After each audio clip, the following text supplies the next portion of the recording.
যে মানুষটি গ্রামের ওঝা নামক পরিচয়ে পরিচিত, যার কথা মানুষ চোখ বুজে বিশ্বাস করে, সেই মানুষটাই যদি ভেঙে দেয় একটি শিশুর মন, সেই মানুষটাই যদি ভেঙে দেয় একটি শিশুর আত্মবিশ্বাস, সম্মান আর ভবিষ্যৎ, তাহলে আমরা বর্তমানে কোথায় দাঁড়িয়ে আছি?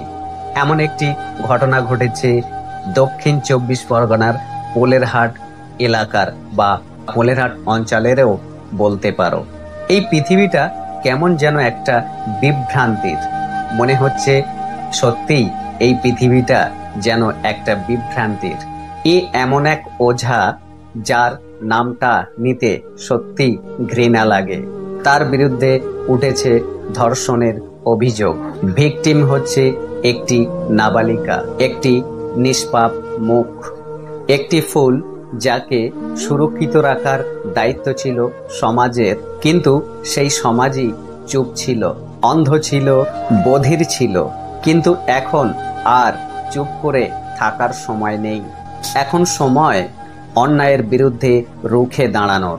এই ঘটনাটি শুধুমাত্র পোলেরহাটের নয়, এটা আমাদের পুরো সমাজের চিত্র, যেখানে আস্থা এবং বিশ্বাস নামক শব্দগুলো অসাধু কিছু মানুষের পায়ের নিচে পিষে ফেলে, আর আমরাও কখনো অজুহাত দিই, কখনো ভয়ে মুখ ঘুরিয়ে নিই। এই নাবালিকার মতো আরো কত মুখ যারা কাঁদে রাতের এক গহীন অন্ধকারে, যাদের কান্না পৌঁছয় না আদালতের কানে, পুলিশ স্টেশনের ফাইলে কিংবা আমাদের বিবেকের দরজায়। কিন্তু এখন সময় এসেছে এই সমস্ত কিছুকে পাল্টে দেওয়ার।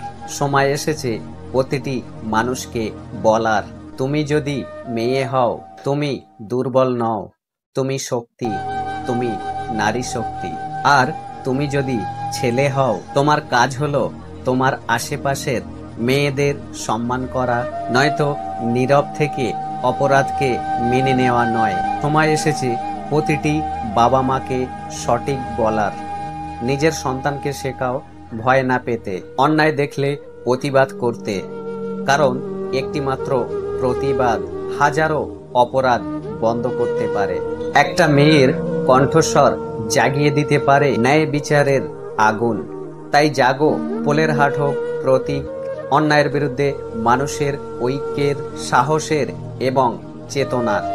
আজ যে মেয়েটি নির্যাতনের শিকার, তার পাশে দাঁড়াও, তার জন্য আওয়াজ তোলো। আর সেই মানুষটিকে, যেই ওঝা নামক মুখোশ পরে পাপ করছে, তাকে শাস্তি না দেওয়া পর্যন্ত থেমে থেকো না বা চুপ থেকো না।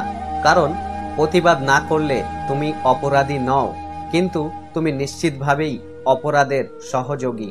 শেষে একটি কথা বলি, একটা সমাজ কবে সত্যিকারের বদলায় জানো? যখন মানুষ বলে, ও আমার মেয়ে না, তাই চুপ থাকি, বা তারা চুপ থাকে, তারা না বলে প্রতিবাদ করতে। এটাই হচ্ছে আজকের সমাজের আমাদের সবথেকে একটা গুরুত্বপূর্ণ অন্যায়জনক চিন্তা ভাবনা। সে তো কারোর মেয়ে, তাই আমাদের উচিত তার হয়ে প্রত্যেককে প্রতিবাদে গর্জে ওঠা।